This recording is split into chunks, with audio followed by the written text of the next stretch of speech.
చూడు, వేశ్యగా జీవించిన రాహాబును దేవుడు ప్రేమించాడు.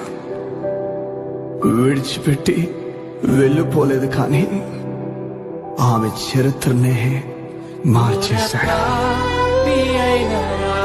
నాకు తెలీదు నువ్వెలాంటి తప్పు చేసిన వాడు, ఎలాంటి బ్రతుకుతున్నావు. దేవుడు నిన్నే పిలుస్తున్నాడు. ఆయన దగ్గరకు వచ్చేస్తే ఆయన రమ్మంటున్నాడు. ఇక మొత్తం తానే చూసుకుంటానని చెప్తున్నాడు. ఇకొచ్చేస్తావా?